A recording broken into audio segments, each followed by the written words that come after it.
Has anyone ever tried to fix you with shame or force? Did it work?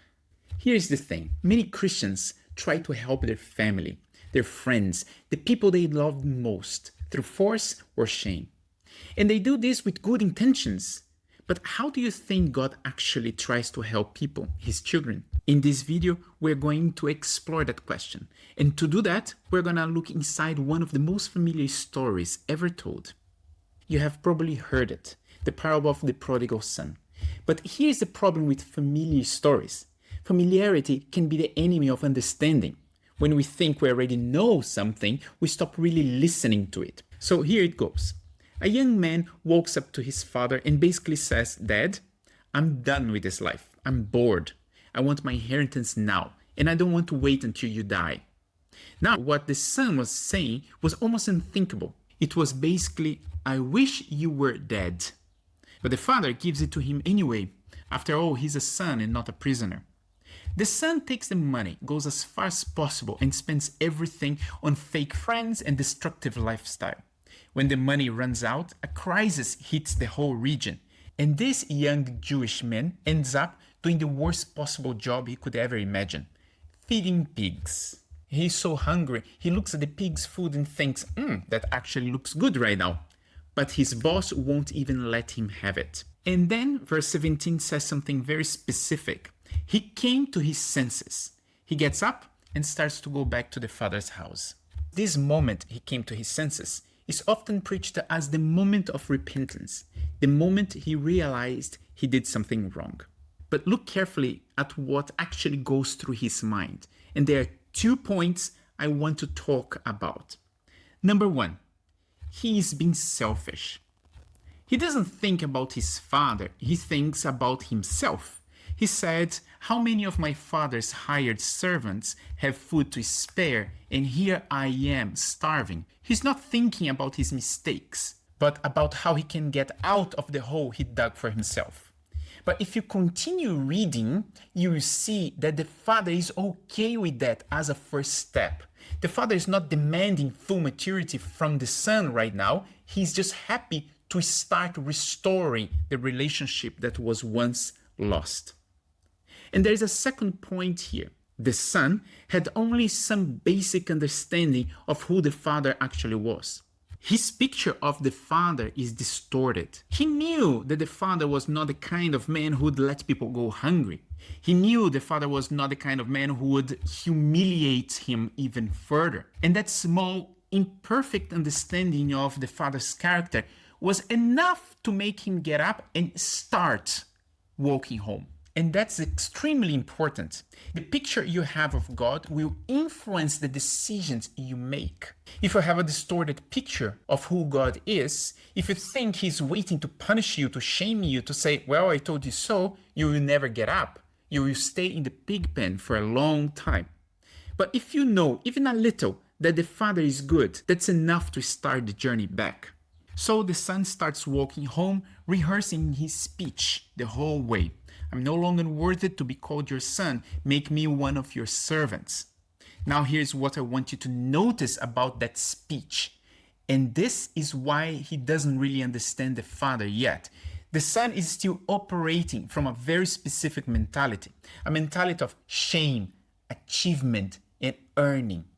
His picture of the father was still wrong. He thought he needed to appease an angry father, an angry God. He thought he needed to earn back what he had lost. He needs to achieve something to receive something back. But then, look at what happens when he arrives. Verse 20, while he was still a long way off, his father saw him. He's always watching, every day looking down that road, and the moment he sees his son, the father doesn't wait for an explanation, he runs. In that culture, a man of the father's age and status did not run. Running was undignified. And when he gets to his son, he starts his speech. "Father, I have sinned against heaven and against you. I'm no longer worthy to be called." And then the father just stops listening. This is the part that most people miss, because he had already forgiven him long ago. Not when the son came home, not when he heard the words, "I'm sorry." The forgiveness was already there from the first day. The father never stopped loving him. The father never stopped waiting for him. And all of this happens before the son can even finish asking for forgiveness. Now, this is something that can generally change how you see God. Repentance was not for the father's benefit. The father didn't need to hear, "I'm sorry," to release his forgiveness. Repentance was for the son. It is when someone realizes, my decisions have kept me from something real, from someone who loves me, and I want to go back. That realization, that's what allowed him to receive the forgiveness that was already waiting for him. Repentance is what allows you to reconnect with the Father who never stopped waiting. The father turns to his servants and say, "Bring the best robe, put a ring on his finger, sandals on his feet, and prepare a feast." The robe is how the father covers his son, cover his shame. He doesn't expose him even further, but uses his own clothes to protect the son. The father represents God, and God will never shame you into changing your behavior. The ring that the father gives him was a signet ring. It was the symbol of the family, like a stamp. It was not a decoration, it was a statement. This son speaks for me. He is fully restored to his previous position, not as a servant, not as someone earning back his place, but as a son. And the sandals was because servants went barefoot, but sons always wore sandals. The father is making a very public statement about who this person is. Back to the same question. Has anyone ever tried to fix you using shame or force? Have you ever tried to fix someone that way? The father doesn't try to force or shame his son. He rebuilds his dignity. He puts a robe on him. He puts a ring on him. He restores the son back to the position he always believed the son deserved. And only then, when the son's dignity is restored, when the son's identity is restored, is that he is truly free to choose to stay, to be a son, because you can really force someone to change his behavior, but that's temporary. It's not genuine. That's not change of character. And in this story, you don't see the son changing his character just yet. You see the process of the father allowing it to happen.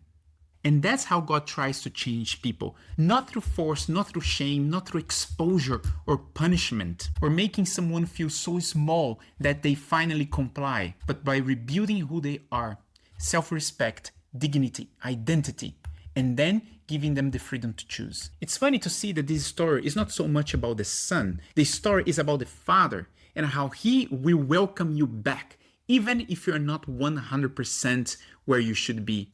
That's the God that most people miss in this story. And he's been waiting for you, just like that father waited every day at the end of that road. Maybe you're thinking, okay, I got the first step, how God starts the change, the beginning of the process. But what about the rest of it? Well, there are stories that show how God, the Father, helps people to grow from this point into a more mature stage. And that's exactly what we're going to be exploring in the next video.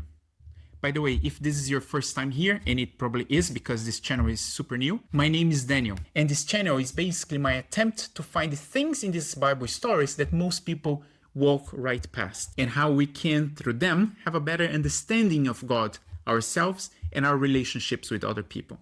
If this connected with you, I would love for you to stick around. See you in the next one.